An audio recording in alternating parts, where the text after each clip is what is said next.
Olá, meu nome é Laís Teixeira, eu sou médica hematologista, faço parte do grupo do SOFOSMED e hoje vou falar um pouco sobre a fisiopatologia das complicações da anemia falciforme. Imagine você dois casos de um paciente que tem anemia falciforme, só que um interna com frequência por conta de crises álgicas e o outro não tem nada de apresentação tão comum assim essas crises, mas tem hipertensão pulmonar, tem úlcera em membro inferior. O que tem diferença na apresentação clínica? Qual é a fisiopatologia que leva ao desenvolvimento dessas complicações? Fica comigo nessa aula, vou fazer uma revisão molecular rápida sobre a anemia falciforme, vou falar sobre os mecanismos que levam à alteração nessa célula e torna-se mais frágil, levando a uma hemólise, a vasoclusão e as complicações associadas, como esses mecanismos eles se entrelaçam aí e fatores que fazem ter apresentação clínica diferente. Começando então explicando sobre alteração molecular da anemia falciforme, hemoglobinopatia S, ela ocorre com uma mutação no gene da beta-globina, em que ocorre alteração do ácido glutâmico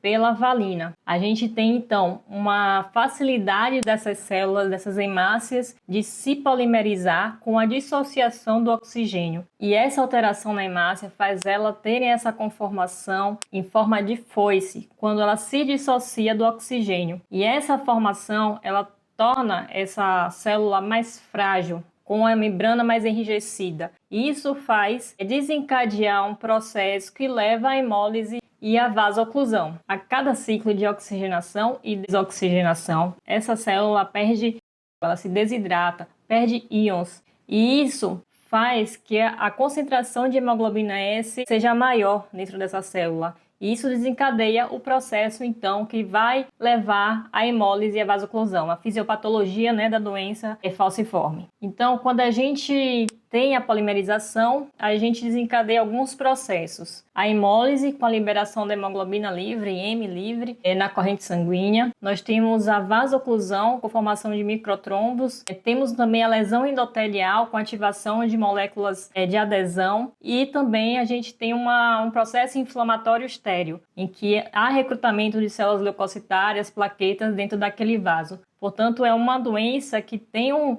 processo inflamatório intenso e é constante, ele é contínuo. Vamos começar então pela hemólise. Quando a gente libera hemoglobina livre, M, na corrente sanguínea, naquele vaso, ocorre um consumo de óxido nítrico. Esse consumo leva à vasoconstricção e uma lesão endotelial, levando assim a uma alteração na vasculatura e gerando um processo inflamatório contínuo. Além disso, o M, ele é um pró-oxidante, então ele vai promover a liberação de radicais livres, trazer assim um processo adicional de inflamação crônico, fazendo uma lesão endotelial constante. Então, como complicações da anemia falciforme, que tem como principal ação aí a hemólise, nós temos a hipertensão pulmonar, em que ocorre então a redução do óxido nítrico. Isso faz ter uma vasculopatia pulmonar com aumento da resistência vascular pulmonar. Além disso, nós temos também a úlcera nos membros inferiores, também associada à vasculopatia. O priapismo recorrente também tem seu fator mais associado à hemólise, também tem um componente de vasoclusão. A própria colelitíase associada à anemia falciforme pelo estado de bilirrubinemia constante, que leva a depósito dos cálculos aí que a gente vê nesses pacientes em que a gente até precisa estar fazendo uma vigilância, fazendo ultrassom de abdômen. E como falei previamente, a disfunção endotelial que leva a uma hipercoagulabilidade, um risco aí protrombótico constante nesses pacientes. Já falando da parte da vasoclusão, a gente sabe que as hemácias da anemia falciforme, elas são rígidas. Isso leva ao aumento da adesão no endotélio, assim como a ativação leucocitária. Então, provocando o microtrombos, comprometendo a microcirculação. A consequência disso são as dores que a gente vê muito classicamente nos pacientes com anemia falciforme, sendo um dos principais, na verdade, o principal motivo que levam esses pacientes para a emergência. Então, oclusões repetidas, elas levam a um processo inflamatório local e isso pode ser desencadeado por fatores externos, como frio, como infecção, às vezes atividade física, extenuante. Então, esses são alguns fatores, né? A desidratação são alguns fatores que levam a desencadear esse processo. Nós temos como complicação ainda da vasoclusão a síndrome torácica aguda, que é uma das principais causas aí de mortalidade nesses pacientes. Então, a gente tem microtrombos aí levando, né, a um quadro respiratório importante. Nós temos também o AVC isquêmico e as lesões de substância branca causada pela vasculopatia, pelo microtrombos na microcirculação, principalmente na infância. Temos também a necrose vascular, né, cabeça de fêmur, no úmero também, em que ocorre também microtrombos nos vasos epifisários, levando aí esse dano ósseo. Temos também o sequestro esplênico e a autoesplenectomia aí, que é decorrente desse mesmo mecanismo, de forma crônica leva a essa autoesplenectomia. Mas também a gente tem aquelas alterações que tem um componente que a gente não consegue definir muito bem qual predomina. Então nós temos a neuropatia renal, em que a gente sabe que o ambiente ali da região medular, ela já tem uma baixa concentração de oxigênio que favorece essa polimerização da hemácia. Então, a gente tem aí a estenúria, temos a necrose de papila. Nós temos também uma hiperfiltração com a alteração, né, vascular, também levando a uma possível proteinúria, microalbuminúria também, que a gente precisa ficar vigilante nos pacientes com anemia falciforme. Nós temos outras alterações em sistema nervoso central também, que pode se associar a um componente misto, mais na fase adulta. Temos também a pneumopatia do paciente da anemia falciforme e tem o componente de alteração de vasos da via aérea, que de forma crônica também pode trazer consequências, simulando uma broncopatia, uma pneumopatia. De fato, esses mecanismos, na verdade, eles se entrelaçam. Então, a hemólise acaba liberando a hemoglobina livre, causa uma lesão endotelial, que faz um processo inflamatório, levando a vasoclusão também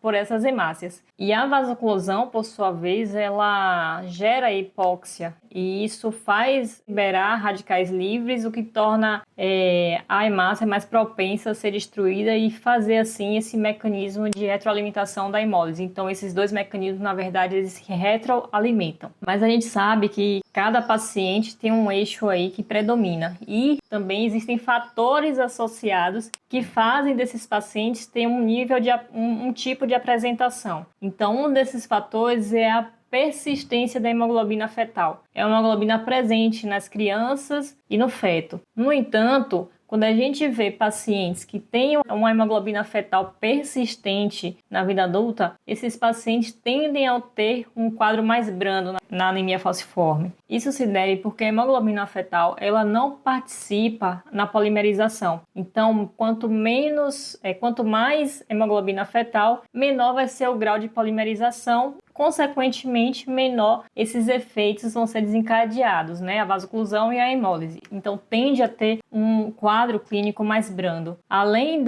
de pacientes terem essa característica, tem algumas mutações que fazem ter persistência da hemoglobina fetal, a gente tem a hidrobamida também, que é uma medicação que faz esse efeito, né? Estimula a produção da fetal e que tem grandes resultados aí no controle de pacientes com anemia falciforme. Então, outra condição que se associa, que muda o fenótipo do paciente, né, a apresentação clínica do paciente, é a presença da alfa-talassemia. Esses pacientes, eles têm uma menor produção da cadeia alfa, que reduz aí o nível de hemoglobina e a concentração da hemoglobina S, consequentemente reduz assim o grau de polimerização. Então, esses pacientes, eles têm a tendência a ter menos hemólise, tem menor bilirrubina indireta, por exemplo, ainda que essa combinação faça que tenha um maior número de hemácias circulantes. Então, o aumento dessas hemácias, elas acaba causando um aumento da viscosidade sanguínea. Então, esses pacientes não mudam muito em relação a crises álgicas, podem ter sim crises álgicas. O mais importante é a influência sobre a hemólise. Então, menos complicações como a hipertensão pulmonar, né, que está mais relacionado à hemólise, é um exemplo aí de como essa interação modifica a apresentação clínica. Outra associação importante também, que é até frequente, é a presença da hemoglobina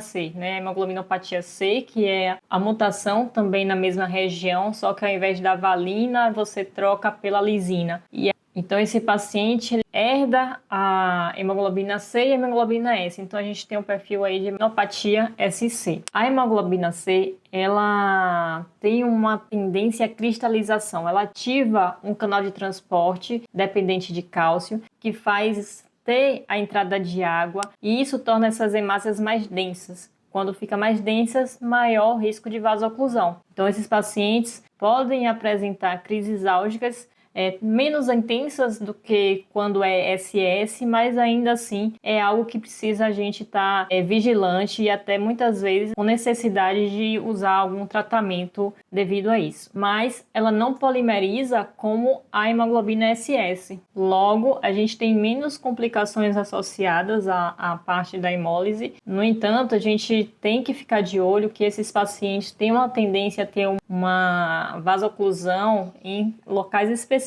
como na retinopatia e necrose vascular da cabeça de fêmur, um número que é mais frequente nesses pacientes. Fazendo um resumo, então, quando a gente fala de vasoclusão, a gente está falando de crises álgicas, síndrome torácica aguda, necrose vascular. Quando a gente fala de hemólise, a gente pensa em hipertensão pulmonar, a gente pensa em priapismo recorrente, úlceras em membros inferiores. Quando a gente tem um componente misto em que não há um predomínio, a gente está falando aí de uma neuropatia pela a doença falciforme, temos a pneumopatia também da anemia falciforme. Como vocês podem ver, a anemia falciforme é uma doença de uma inflamação, de um estado inflamatório crônico. E a apresentação depende de alguns fatores. Portanto, você ter esse conhecimento vai saber, quando você está diante do paciente, ter noção de que complicações eles podem ter a mais conforme o perfil, de que forma você pode fazer esse acompanhamento e a intervenção que pode ser feita. Se você gostou desse vídeo, curta, compartilhe, comente aqui se você quiser saber alguma coisa mais sobre anemia falciforme. E é isso. A gente está trazendo vídeos aí sobre hematologia, oncologia, cuidados paliativos e espero que você esteja gostando.